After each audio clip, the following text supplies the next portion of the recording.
വള്ളസദ്യക്കാലത്ത് ആറന്മുളയിൽ ഭിന്നതയുണ്ടെന്നുള്ള പ്രചാരണം തള്ളി ആറന്മുള പള്ളിയോട സേവാസംഘം. വള്ളസദ്യയ്ക്ക് ആവശ്യമായ ക്രമീകരണങ്ങളും സഹായങ്ങളും ദേവസ്വം ബോർഡിന്റെയും ക്ഷേത്ര ഉപദേശക സമിതിയുടെയും നേതൃത്വത്തിൽ ലഭിക്കുന്നുണ്ടെന്നും മറ്റുള്ള വാർത്തകൾ അടിസ്ഥാനരഹിതമാണെന്നും പള്ളിയോട സേവാസംഘം ഭാരവാഹികൾ പറഞ്ഞു. പള്ളിയോട സേവാസംഘം ഉപദേശ സമിതിയും അഡ്മിനിസ്ട്രേറ്റീവ് ഓഫീസറും തമ്മിൽ യാതൊരു തർക്കവും ഇല്ല.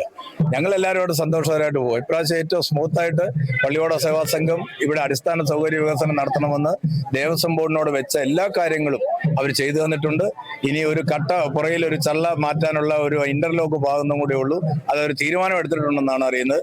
അതുകൊണ്ട് ദേവസ്വം ബോർഡും ഉപദേശ സമിതിയും പള്ളിയോട സേവാസംഘവും ഭക്തജന സമിതിയും എല്ലാവരും നല്ല സന്തോഷത്തോടാണ് പോകുന്നത്.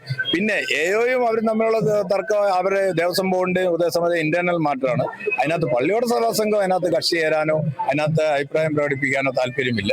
അത് അവരുടെ മാറ്റമാണ്. പക്ഷെ ഇപ്പോഴത്തെ അഡ്മിനിസ്ട്രേറ്റീവ് ഓഫീസർ ഈ കാര്യങ്ങളിലൊക്കെ വേണ്ട ഹെൽപ്പ് ചെയ്ത് തരുന്നുണ്ടെന്നൊരു അഭ്യർത്ഥനയാണ് ദേവസ്വം ബോർഡിനോട് ഞങ്ങൾക്ക് ഒക്കെ ഉള്ളത്. അല്ലാതെ മാറ്റുന്നോ മാറ്റണ്ടെന്നൊന്നും പറയാനോ തർക്കത്തിൽ പങ്കുചേരാനോ ഒന്നും പള്ളിയോട സേവാസംഘവും കമ്മിറ്റിയും ഒന്നും തയ്യാറല്ല. കഴിഞ്ഞ കാലങ്ങളിലേക്കാട്ടിലും വളരെ മികച്ച രീതിയിലാണ് ഈ എ വന്നെന്നുള്ള അങ്ങനെ ഒരു തീരുമാനം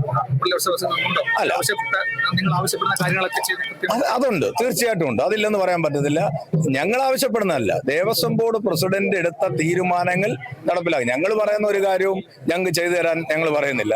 പക്ഷെ ദേവസ്വം ബോർഡ് പ്രസിഡന്റും മെമ്പർമാരും ഇവിടെ വന്ന് എടുത്ത തീരുമാനങ്ങളുണ്ട്.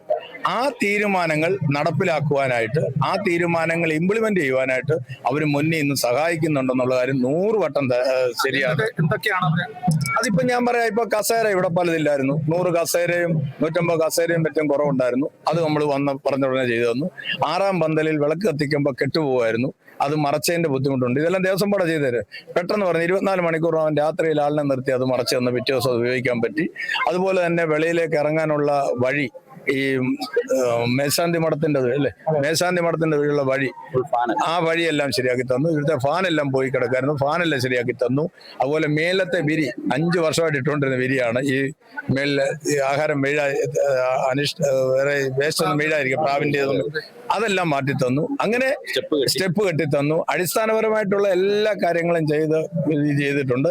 ഇപ്പൊ അമ്മത്തൊട്ടില് കഴിഞ്ഞ പ്രാവശ്യത്തെ അമ്മമാരുടെ ഇതാണ്, മുലകൊടുക്കുവാൻ പറ്റാത്തൊരു ഇതാണ് അമ്മയുടെ ഒരു ഇത്. അവർക്കുള്ള പ്രത്യേകം, അവർക്ക് മുല കൊടുക്കാനുള്ള, അമ്മയ്ക്കും കുഞ്ഞിനും മുല കൊടുക്കാനുള്ള പ്രത്യേക ഒരു റൂം ശരിയാക്കി തന്നു. അതൊക്കെ രാത്രി തന്നെ ഇംപ്ലിമെന്റ് ചെയ്ത സംഭവം. അപ്പം അടിസ്ഥാന സൗകര്യ വികസനത്തിന് അവർ മുന്നിൽ നിൽക്കുന്നുണ്ട്. നമ്മൾ പറയുന്ന കാര്യങ്ങൾ ചെയ്തു തരുന്നുണ്ട്. ഇത് മാത്രമേ നമ്മൾ ദേവസ്വം ബോർഡിനോട് പറയുന്നുള്ളൂ. പക്ഷെ മാറ്റണോ എന്നൊക്കെ അവരുടെ ഇന്റേണൽ മാറ്റണം. നമ്മളുമായിട്ട് ആരും ഒരു തർക്കമില്ല. എയോയും തർക്കമില്ല, ഉപദേശസമിതിയും തർക്കമില്ല, ആരുമായിട്ടും ഞങ്ങൾ പള്ളിയോട സേവാസംഘം തർക്കമില്ല. കാര്യങ്ങൾ സ്മൂത്തായിട്ട് പോകണം. അഷ്ടമരോഹിണി വള്ളസദ്യ വരികയാണ്. അഷ്ടമരോഹിണി വള്ളസദ്യക്ക് കണ്ട് 1 ലക്ഷത്തിൽ പരം ആൾക്കാർ ഈ ക്ഷേത്രത്തിൽ വരാൻ പോവുകയാണ്. പള്ളിയോട സേവാസംഘവും ക്ഷേത്ര ഉപദേശ സമിതിയും അതുപോലെ ദേവസ്വം ബോർഡും മുൻകൈ എടുത്ത് നടത്തലാണ്. അവർക്ക് അടിസ്ഥാന സൗകര്യപരമായിട്ട് എല്ലാ കാര്യങ്ങളും ചെയ്തു കൊടുക്കാൻ ഒരുമിച്ച് നിന്നുകൊണ്ട് അതിന് മുന്നോട്ട് പോകണമെന്ന് മാത്രമുള്ള ഒരു അഭ്യർത്ഥനയാണ് നമുക്ക് വെക്കുവാനുള്ളത്. ആ അഭ്യർത്ഥന ചെവികൊള്ളണമെന്ന് എല്ലാവരോടും പറയാണ് ഭഗവത് നാമത്തിൽ എന്ന് മാത്രമാണ് സൂചിപ്പിക്കുന്നത്. കൃഷ്ണകുമാർ പറഞ്ഞ അടിസ്ഥാനപരമായി ഒരു തർക്കവും ഇല്ല, കാര്യങ്ങളെല്ലാം വളരെ സ്മൂത്തായിട്ടാണ് പോകുന്നുണ്ടെന്നാണ് കൃഷ്ണകുമാർ നമ്മളോടൊപ്പം പറഞ്ഞിട്ടുള്ളത്. ക്യാമറാമാൻ പ്രദീപ് അങ്ങാടിക്കൊപ്പം പ്രസാദം J, Kerala vision news, Pathanamthitta.